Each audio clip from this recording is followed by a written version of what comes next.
São Paulo aos Efésios, na segunda leitura, que dá para nós a dimensão exata dessa solenidade da Epifania que nós estamos celebrando. Diz aqui São Paulo, olha, se vocês soubessem da graça que Deus me concedeu para realizar o seu plano a vosso respeito. O que ele está falando? Olha, por revelação, eu tive o conhecimento do mistério. Esse mistério, Deus não fez conhecer aos homens das gerações passadas, mas acaba de revelar para nós, através do Espírito Santo. E esta revelação é a seguinte: os pagãos, eles são admitidos à mesma herança, são membros do mesmo corpo, são associados à mesma promessa em Jesus Cristo, por meio do Evangelho. Até aquele momento, se tinha a convicção de que o projeto de salvação de Deus era somente para o povo de Israel. O que mudou? Jesus Cristo. A mudança é justamente essa. Jesus deixa claro: ide a todos os povos, a todas as pessoas, a todas as nações, batizai-os em nome do Pai, do Filho e do Espírito Santo, e fazei com que todos se tornem meus seguidores. Projeto de salvação de Deus é para todos os povos. Na Epifania nós celebramos simbolicamente que ele se revela como luz para todas as nações. E é muito interessante porque às vezes a gente corre o risco de ter uma mentalidade de exclusão, de querer selecionar. Na verdade, o amor de Deus e o projeto de salvação de Deus é para todos. São para aquelas pessoas que você gosta, mas são também para aquelas pessoas que você não gosta. Eis a grande questão, eis a grande mensagem. Nós celebramos então Epifania. Epifania, palavra diferente, que quer dizer manifestação. Deus que se manifestou. Esse Evangelho traz para nós essa dimensão simbólica desses magos que chegam procurando o rei que tinha nascido, porque eles viram a estrela. Interessante resgatar isso na palavra, o livro de Números, fala justamente a profecia de Balaão, falando de uma estrela que surgiria, quando nascesse essa pessoa da história que estaria resgatando a história de Israel. Os magos vieram, então, chegam a Jerusalém, eles causam uma verdadeira polvorosa. Mas que rei é esse, né? Tinha um rei lá, tinha um rei, o Herodes, nem judeu não era, mas era o rei. E o raciocínio de Herodes é assim: olha, rei de Israel, mas não nasceu de mim, como assim? Vai roubar meu lugar. Nasceu agora, mas ele vai crescer. Aí ele fica todo preocupado, chama aí os mestres da lei. Interessante que eles vão no ponto central, porque pega lá no livro, na profecia de Miqueias, e diz justamente isso que nós ouvimos: olha, e tu, Belém, não é, embora um lugarzinho pequenininho lá nas montanhas de Judá, não és a menor entre as cidades e as principais cidades, porque de ti vai nascer o chefe, pastor de Israel, o meu povo. Eles conseguem identificar imediatamente na fala daqueles magos o nascimento do Messias. Orientados então pelos mestres, Herodes vai e fala: olha, em Belém, chamou a parte, né? É em Belém. Vocês vão lá, olham tudo para mim, anota tudo certinho, a localização no GPS, né? Pega o nome, o RG, o certidão de nascimento, traz aqui para mim que eu quero adorar. Ele quer matar. Ele quer matar o inimigo que nasceu. Jesus já nasceu cercado de todos esses perigos e de todos esses mentirosos. Mentiroso. Interessante que os magos seguem o caminho. Eu não sei, se eu tivesse tido uma revelação dessa, eu estivesse em Jerusalém, eu ia estar junto com os magos, eu ia lá junto. Mas não, indiferença. Não mudou nada na vida daquelas pessoas essa informação. Não mudou absolutamente nada esse anúncio. Aí diz o texto que a estrela reaparece, eles vão seguindo e chegam. Chegam para adorar.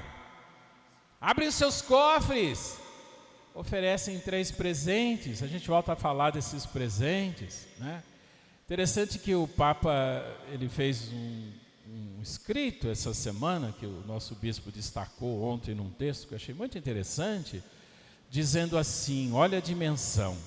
Então os magos, contemplando o céu, olhando a estrela, ou seja, olhando para o céu, olhando para Deus, olhando para o projeto de Deus, mas caminhando aqui na terra, passo por passo, eles vão em direção a Jesus para adorá-lo.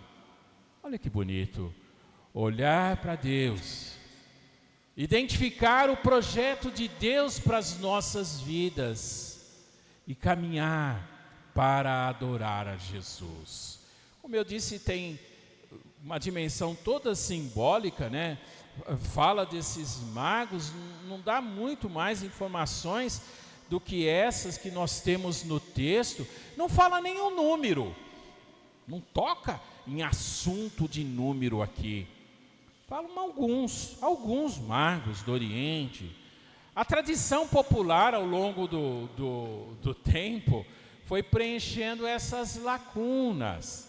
E aí se pensou assim, bom, são 3 presentes, então são 3 pessoas, cada um carregando um cofre com um presente.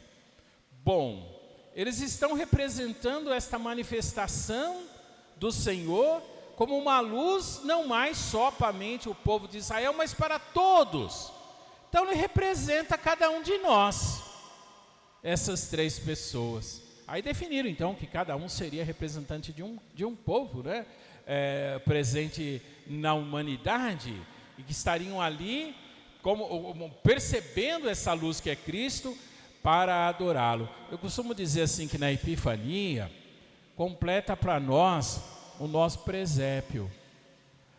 O presépio a gente lembra sempre, foi uma inspiração de São Francisco de Assis.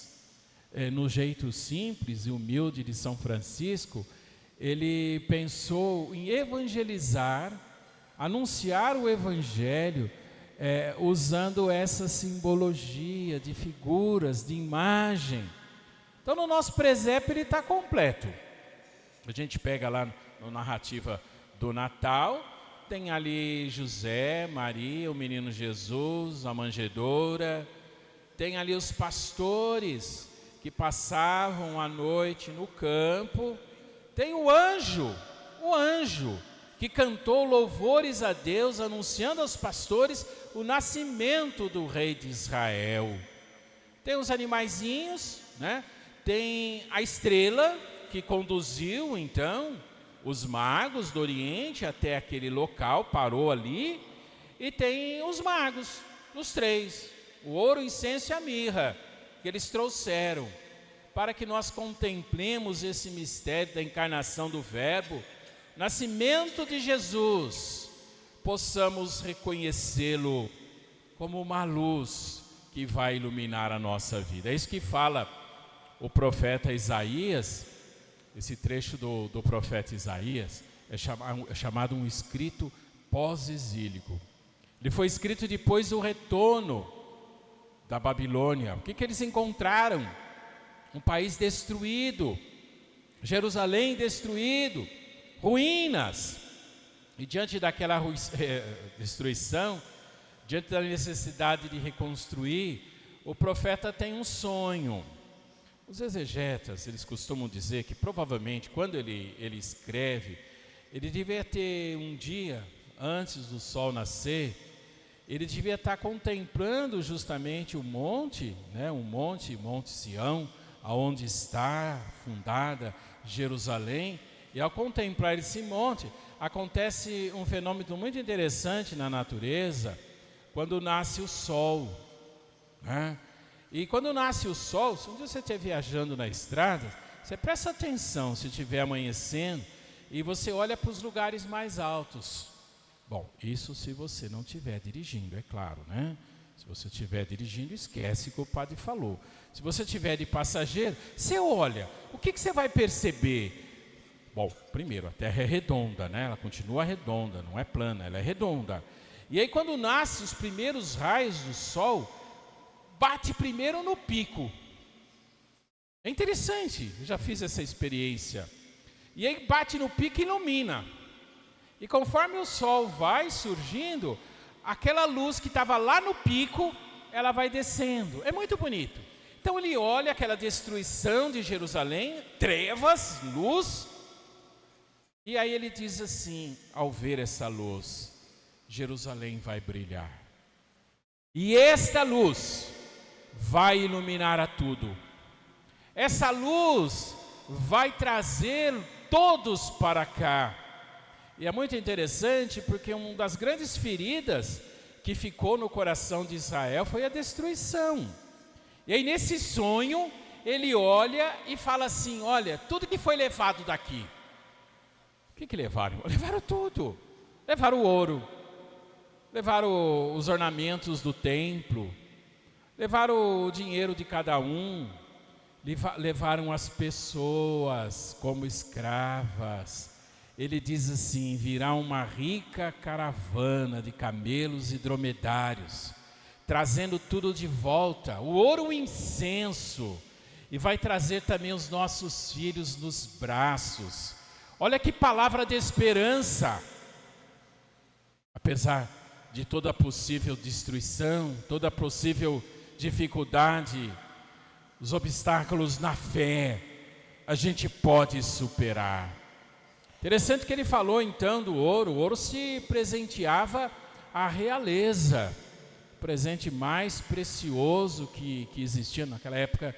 Não dava para dar de presente um iPhone, nem existia o iPhone. As pessoas levavam ouro para presentear as pessoas especiais. E ele fala de incenso. Incenso era usado no templo, como nós usamos até hoje, nas nossas missas solenes. Tem aquele objeto litúrgico que se chama turíbulo, onde se coloca brasa acesa. E aí na hora da celebração o padre vai e coloca os grãos de incenso nessa brasa acesa. E nós sabemos o efeito. Produz uma fumaça. Essa fumaça que sobe são os nossos louvores que oferecemos a Deus. Então no presente aqui dos dromedários aqui, a gente tem então a realeza, a riqueza, a beleza do templo, no qual vai novamente elevar louvores. O templo estava destruído, passar por um longo processo novamente de reconstrução. Aí nessa simbologia da estrela, como o padre falou, da profecia de Balaão, nesses dois presentes, nessa celebração da Epifania, os magos trazem 3 presentes. O ouro, que o padre já citou, a realeza, o incenso, a divindade, mas eles trazem também um terceiro presente, a mirra, que não tinha entrado nessa história ainda. A mesma mirra que José de Arimateia levou quando tirou Jesus crucificado da cruz para embalsamar o seu corpo, para sepultá-lo. a missão de Jesus nesses três presentes. Sua realeza, nosso Cristo, o Rei. Tu dizes, nos fala Jesus no diálogo com Pilatos, eu sou Rei. Para isso eu vim ao mundo, para dar testemunho. Todo aquele que é da verdade escuta a minha voz. Jesus o Rei, Jesus o nosso Deus. Quem crê e for batizado será salvo nessa divindade.